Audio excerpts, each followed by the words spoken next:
Hi, everyone. This is Joel Friedlander from thebookdesigner.com, and today I've got a real treat for you. With me today is Nina Amir, a friend, colleague, and a contributing writer on the blog. Nina is also known as the Inspiration to Creation Coach. She's also an Amazon best-selling author, as well as a hybrid author. And what that means is she publishes some books with traditional publishers, and other books she publishes herself as self-publisher. So Nina knows both sides of the publishing equation. She's also a book and author coach, and Nina also created a proprietary author training curriculum for writers and other coaches. Nina founded the National Nonfiction Writing Month, which I've been very happy to participate in for several years, and the Nonfiction Writers University. Also, Nina, and you may not know this about her, she is one of only 300 elite certified high performance coaches in the world. So, welcome, Nina, and thanks very much for taking time out of your busy schedule to sit down and talk today. My pleasure. Thank you so much for having me, Joel. Now, Always a pleasure to talk to you. well, that's great, Nina. I'm glad to hear that. And this is going to be a little bit different. Now, I've interviewed Nina before, she's interviewed me, and we're almost always talking about book publishing. And we're going to touch on book publishing today. But the basis for our interview today is a new book that Nina has coming out, and it looks very exciting. It's called Creative Visualization for Writers. Do I have that right, Nina? There it You is. do. Creative Visualization Yes. for Writers. So, really, I'm very curious about this, and I want to tell you a short story before we launch into the interview because it just so happened that a few months ago, I also started working on a book that isn't exactly about publishing. It's a book on creativity, and Nina and I realized that we were both kind of working on parallel projects, although hers is actually out. Mine won't be out for months. And so I'm very interested in what Nina has found in her research for writing the book Creative Visualization for Writers and how that can help you in your work. So, Nina, listen, you sent me this note and I'm really interested in it. We all know that surveys have constantly shown that over 80% of people in America would like to write a book someday. And that's a pretty staggering number because the population of the U.S. last time I checked was around 350 million people. On the other hand, it's a provable fact that only about 2% of people in the U.S. will ever publish a book. What is going on with those numbers, Nina, and what does that have to do with creative visualization? So, the thing is that a lot of people want to write a book, but they don't ever take action. And the question then becomes, why don't they take action? What's stopping them? And yeah, I know we both wrote some blog posts for your blog about mindset, that this is the secret sauce is what's going on up here. And I think that's what stops the majority of people is their own negative thoughts, their limiting beliefs, and their habits. So they're just not helping themselves accomplish their goal. So what does that have to do with creative visualization? The majority of people who want to be writers focus on, book structure, platform building, writing craft, all these things that, all these things that seem to be the nuts and bolts of how you become an author. What they fail to do is to consider how their mind can help them accomplish their goal. And so that's where visualization comes in, because if you creatively visualize, which is kind of like consciously daydreaming about what you want to achieve. So you're visualizing it in your head, you're imagining what it would feel like to achieve your goal, you're kind of living it in your head. What happens then is a lot like what happens to athletes. So athletes use creative visualization all the time. Let's say you have a marathon runner, they want to run this big marathon, and they visualize themselves crossing the finish line. But not only that, they visualize themselves at the halfway point when they want to quit.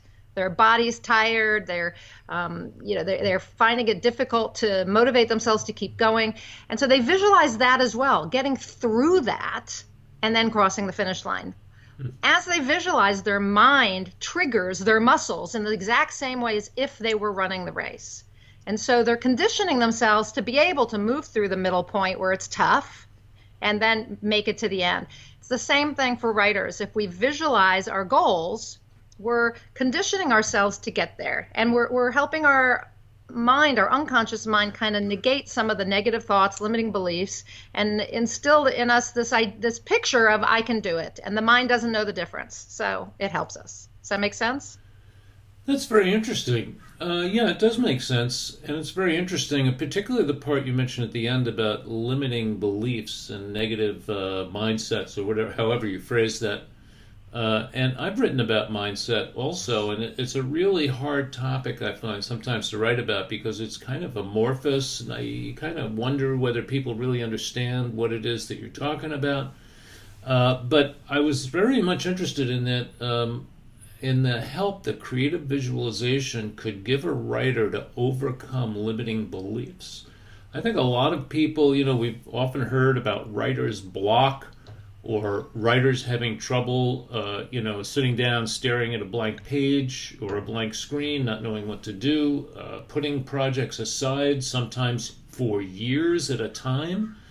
I mean, what is the role that creative visualization could play? I mean, I get the fact that I like that daydreaming idea because it does help me when I see, even in my own mind, the end result of what I'm working on. That's very powerful.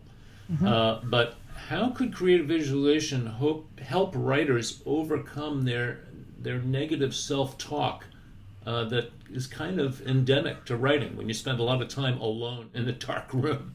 Right. It's actually endemic to everyone. I mean, we all have negative thoughts and limiting beliefs. So as you visualize yourself achieving the goal of becoming an author, writing your book, you see yourself writing the book, you see yourself finishing the manuscript, you see yourself with a book in hand, you begin to condition the mind that you can do it, like I said. And so those negative thoughts of it's too hard, I can't do it, I'm not good enough, I never complete anything, nobody wants to read what I wrote. You can visualize the opposite of all that. You can visualize, the readers holding your book in your hand, the great reviews, all of that. And so it begins to convince you that this is possible. I mean, I don't really know another way to say it. You can combine it with affirmations. And I talk about affirmations in the book as well, because it has a lot to do with where you're focusing your attention. And what happens is the majority of people are focused on what they don't want rather than what they want. And that's where these negative thoughts are coming up. I don't want to fail. I'm afraid that I'll fail. That's writer's block. I don't really believe in writer's block. I believe in fear. I'm afraid I'm going to fail. I'm afraid I'll get bad reviews. I'm afraid the book won't sell. It'll be a waste of my time and money, all those things. And when you're visualizing and affirming, I can do it. I have raving fans. My work is valuable and people are willing to pay for it, and you're visualizing that happening, you're reconditioning your mindset. Yeah, that's very interesting. And so an affirmation would be for me to say to myself, hey, some people may not like my book, but a lot of people will like my book. So why don't I publish my book for the people who will like it, or right. will get a good response. So those are affirmations that you're talking about. Exactly. I mean, usually they're done, they're said as if you've already created it, but for some people that's hard, especially those with really low self-confidence. So, the I'm doing it part is helpful. And then when you're visualizing it, you're seeing it happening. And so you're reinforcing that. Well, I think that's really important because, I get a lot of feedback from authors, and many authors, as we know, are complete introverts, and that's part of where their writing motivation comes from, their own rich and juicy internal world. Right. So I get that. So in other words, a lot of authors are reticent to get into publishing. They don't want to appear in public. They don't want to hit that publish button. They don't want to publish an article or something because they're afraid of the exposure or something bad's going to happen, or you get that whole imposter syndrome. I'm not really good enough. There are all these other people who know everything. I know nothing. Poor little me. And all of these things are very self-defeating. And I know there's a lot more to your book, but I think this is such a rich vein for the writers I talk to, who really have serious doubts. And I see them struggling to overcome the doubt and actually just push that thing out the door. So Right. will creative visualization and what's in your book help those writers, Nina? It will, and it will because there's also more to the book. So it's not just about visualization and affirmations. There's a self exploration section and a goal setting section and a section on creativity exercises. So I want to go back to the self exploration part of this. So you mentioned that I'm a certified high performance coach. Well, so why did I bother to do that? I'm already an author coach, a book coach, Yeah. a blog Why'd you coach. do that? Why did you do that? The reason I did it was because what stops most people has to do with their habits, and how you think is a habit as well, right? So what I saw was that writers, because that's the people I deal with most days, right? Mm-hmm. Writers are stopping themselves, and it's because they're not doing the personal development work, the self-exploration to discover their negative thoughts, their limiting beliefs. They're not clear about what they want, why they're even writing the book. I mean, if you have that big why and it's important to you, you're going to do it. But they're not clear. They have no clarity. They are not courageous. They're stuck in their fear of, I'm not good enough. Somebody's going to criticize it. It won't get read, whatever. And so to me, what's the foundation of this book really is the self-exploration section, which is quite large, because I think it's the personal development, the changing your thoughts, your beliefs, your habits that is going to help people get their books written and end up in that 2% that actually publish. So we have the 80% who say they want to write a book, but only 2% ever do it. I want to increase that number. Let's go 2%. Come on. You can do it. Yeah. You can do it. Publishing is actually fun. One of the other topics I know that you advocate in your book, and I was kind of interested in, is the idea of the whole brain approach. And I don't know if a lot of people would really understand what you mean by that. What do you mean by a whole brain approach to writing? I mean, am I doing something wrong? Is all of my brain involved here?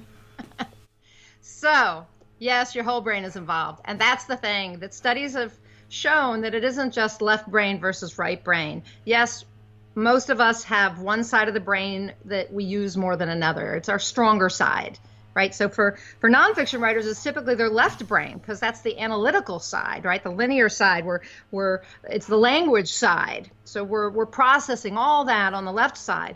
Novelists, on the other hand, probably use their right brain side a fair amount, because it's the creative side, the side with imagination and visualization.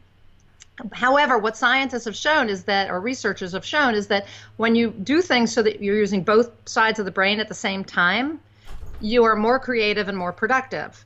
So what you can do, and the book is filled with these exercises, is, for instance, for novelists, instead of just doing a profile, writing a profile of your characters, why not draw them?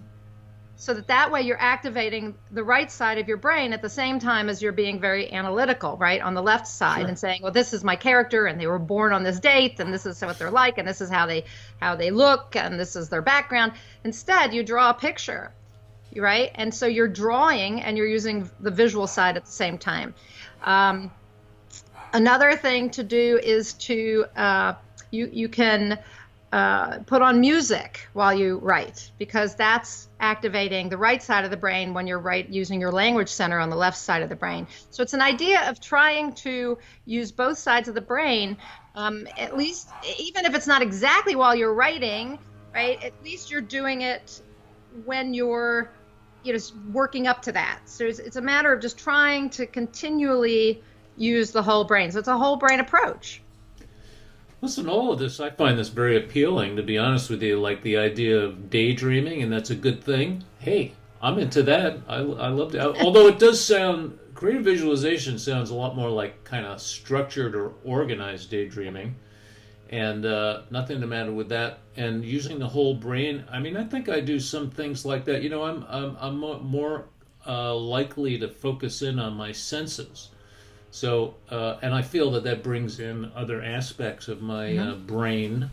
Like, for instance, I frequently will use sounds in the environment, because I found out many years ago that I could tune out the monkey mind thoughts that are going on all the time if I just listen to something else. So that seems to bring in a whole different way of looking at the world, at least in my brain. I don't know if it would in your brain. But that's fascinating. Now, what you say there's a lot of creativity exercises in the book. Why don't you talk about that a little bit? I mean, can you take an exercise? Like, can you grow creativity like a muscle, like by working out? Yes, you actually can. So, for instance, um, you can. So we talked. You were mentioning daydreaming. Daydreaming actually puts your mind in a different state. Hmm. And it's when you're daydreaming about a problem, let's say. So problem solving problems is a creative activity. That's actually what we're doing as writers a lot of the time is we're solving problems, right? So, with our writing, what does the character do? How Hmm. do I answer a question for my readers? And if you're daydreaming about the problem, often a solution will show up. There are other exercises in the book besides daydreaming, and coloring, which are a lot of it has to do with coloring. There are a lot of coloring book pages, but there are studies that show that if you recline when you write or when you are working on your computer, that you are more creative. Oh, really? Yes. So I So, suggest people try reclining, that they try listening to music. There's a study that shows that people who sit outside the box, literally outside a box rather than in the box, are more creative. So I suggest that if you work in a box-like environment, that you sit with your back against the door outside it, or just change your location. that's been a very powerful tool for me. I mean, maybe I've just stumbled on this stuff over the years, Dina. I don't know. But I started leaving my home where I had my office to do my creative writing. I started doing that years ago, just to go to another location. It just Right. became so much easier. Now you can try to find lots of reasons for that. Well, I'm not getting pinged or seeing the laundry or the dishes in the sink. But for some reason, your brain just starts acting differently. You have much more access to your own creative potential when you move outside the box. I think that's great information. And I think creativity exercises is a really fascinating subject because just the idea, I mean, most people, I think, evaluate their creativity like it's in their DNA or something. Well, I'm not artistic, or I don't know how to take pictures, or, I don't know, maybe I don't know language. And like as if it's something fixed and immutable that can never be changed. But what you're telling me is that's not true at all. No, it's not. And, I was talking to somebody just the other day, and they said something that I've heard so many times before, and that is that they're waiting for inspiration to hit. It's like I can't just go to the computer and write. I won't, nothing good will come out. I have to wait till I'm inspired and feel creative. And the fact is that you have to, writers write. And the most productive writers are going to tell you that they sit down every day and they write. And maybe the first 30 minutes, is lousy stuff that they throw away, but they sit down and they write. And in that moment, it's like a trigger. This is what I do. I sit down, I write, and the words come, and it happens, right? Because it's a trigger for them. But there are other things that can trigger your creativity. For instance, rituals. So if you go Hmm. back again to athletes, athletes have a lot of rituals. So do actors. Hmm. They might wear the same socks, the same, put on the same music before they swim, whatever it is. They have their little rituals. And writing rituals, this is my favorite creativity exercise, is writing rituals, to actually have something you do before you sit down at the desk. So whether it's a meditation or something you read, or you light candles, you say a prayer, you jump up and down, whatever it is, if that's what you do every time, that is going to trigger your mind to say it's time to write. And it makes a huge difference. Interesting. Well, I spent about a year writing in my car, and that was very similar in a sense. I mean, it was just something to do that was different, but the great thing about it was you could drive anywhere. There was a nice view, and it was fairly quiet. And the whole going there, parking the car, getting out the implements, I mean, that was the ritual part of that particular writing phase for me. Now, Nina, you and I are both old enough to remember a very famous book by Shakti Gawain called Creative Visualization, and it was a huge bestseller. It's probably still a bestseller today. Did you take any inspiration from Shakti Gawain's book, or would we be able to see that in creative visualization for writers? I actually quote her in the beginning. It was the definition of creative visualization. And I actually took a class from her years and years and Uh-huh. years ago. So I met her and I interviewed her. And so, yeah, it was an influence. To be really honest, Joel, calling the book Creative Visualization for Writers was not my idea. Uh-huh. Um, I felt a bit intimidated to call it that, to be honest, because creative visualization has been so successful. I happen to know the publisher personally of the book. So, you know, I but wondered if it yeah, was like, sometimes you could do that and it's completely legitimate both for search and remember that most book retailing sites are basically search engines with products attached. And SEO, I mean, if there's a best selling book and you can ride on the success of that book to some extent to let people who've heard about that, but maybe didn't hear about yours, that's a really legitimate way. So people, if you start typing in creative visualization, it would be nice to see creative visualization for writers pop up.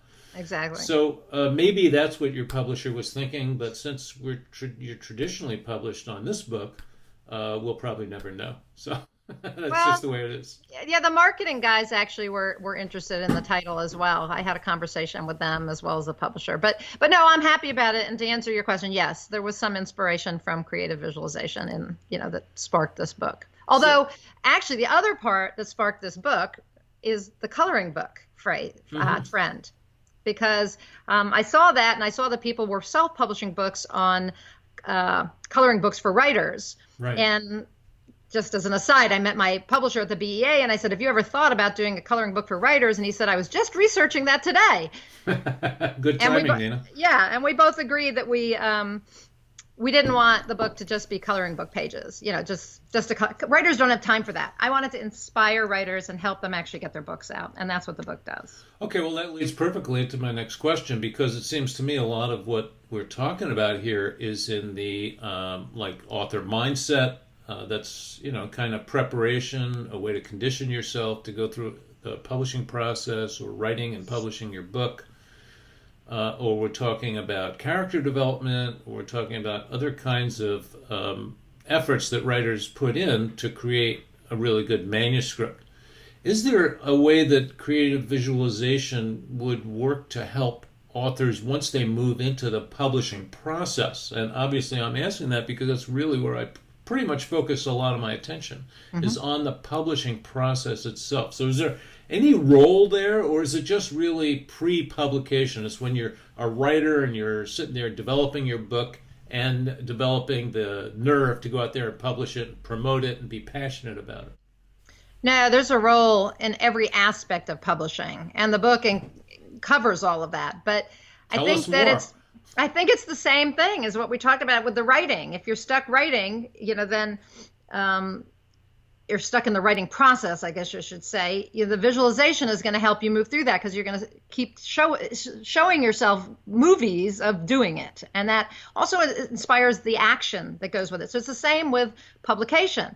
So there are a lot of writers who can write, but they don't think that they can do all the techie stuff and the metadata and design covers, which they should have someone like you designing the covers. But you know what I mean? They get stuck at that point. They're like, now I have a Writing press manuscript. releases.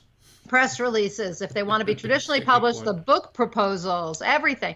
So yes, if you're visualizing yourself doing those things easily and effortlessly and successfully, you're again conditioning your mind that you can do it. And as you see yourself doing this, you actually begin to get inspired to take that action. You may even get the sense that, I need to do this particular thing next. And I think that that's the important part is it's really kind of generating the energy for the action you have to take as well. Well, I love that. And it really reminds me a lot of what I learned on my side from studying internet marketing, which is odd maybe, but I came to something of the same result. And what I mean by that is I learned that if you wanted to get a really outstanding result, you could model yourself on other people who are getting that Right. result, see what they're doing, and so in that visualization process, you say, yes, I can get that exact same result, even though it may seem very far away. And then you break down, well, what would it take to get that result? Right. And you say, well, you'd have to do X, and then you'd have to do Y. And then because I'm visualizing myself actually doing it, it says, yeah, I see, oh, yeah, it's not that hard to do X. That's not a big project. That's just one step. But if I want to get this unusually great result, I have to take this step, then I have to take this step. And so the visualization allows me to see the process and break it down into the steps that I need to take to get that result I want to get. Is that making any sense to you? Yes, total sense. Because number one, that's why there's goal setting in this book. Uh-huh. Because you can visualize till doomsday, but if you don't ever set any goals and take any action, True. the likelihood is nothing's going to happen. Also, there was a study done, and I mentioned it in the book, and what I recall about it is that when you go and hear, for instance, a speaker, or you're watching videos of good, online marketers, whatever it is, or an author giving a speech, it resonates with you in such a way that it actually helps you move in that direction. So it's another way of, it's like their success resonates with you in such a way that you want to take action and that you feel that you can and you believe that you can, just in the way you were talking about. And then, you break it down with the goal setting. You break it down. Okay, so that's my vision of where I want to go. See, it's the roadmap, right? It's the roadmap. Your vision is the roadmap to success, because you're seeing success, and now you have to figure out where are all the stops along the way. Well, I love what you're doing with this book, and I will tell you that story I promised before, because that's about my consulting business. I do a lot of consulting with authors, and I routinely, of all the things I do, including designing books, writing blogs, speaking, all that stuff, I get the absolute best feedback from people about the consulting sessions I have with authors. And here's why. It's not complicated.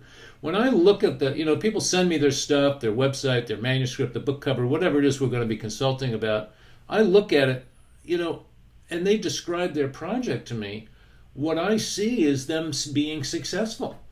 I see their whole process, that they could do this, they could attract an audience, they could find the people to follow who've already got the audience, they could build this community, they could launch the book and have tremendous success.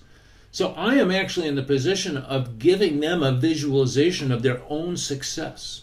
And people leave these consultations and it surprised me at first, Nina, because I wasn't doing it on purpose. It's just what I was seeing. And people would be tremendously inspired, and they'd go away and they'd start working like crazy to meet that vision.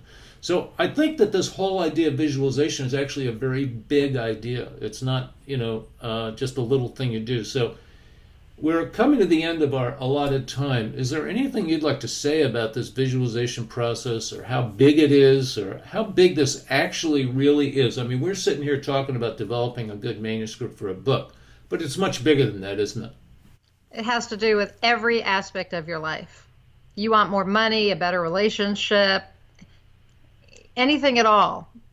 Visualizing that end result is going to help you get there. It's going to convince your mind you can do it. It's going to help you begin to retrain those negative thoughts and limiting beliefs to positive ones and unlimited beliefs. And it's going to energize you to take action. So,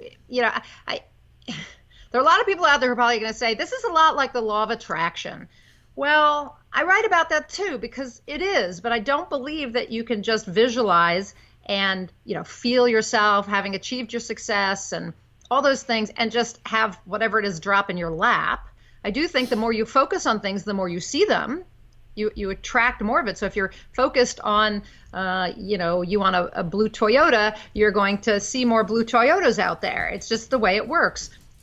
But I think that there's that action step that has to happen. And that's why in this book, I go from the self-exploration to the vision, to the goal setting, to the creativity exercises, and then to focus, to the affirmations and the coloring book pages, which are actually focused on what you want to achieve also. So you're not just coloring some mandala, you're coloring, a book in a bookstore, or your, fingers on a keyboard, because it's that constant focus on what you want to achieve that's going to get you there. And I think that's a missing step for a lot of people. They just think they're going to write the book or get the new job or have the new relationship. And it's way more than that. You have to really want it. You have to have a big reason why you want something, and then be focused on it, almost to the exclusion of other things.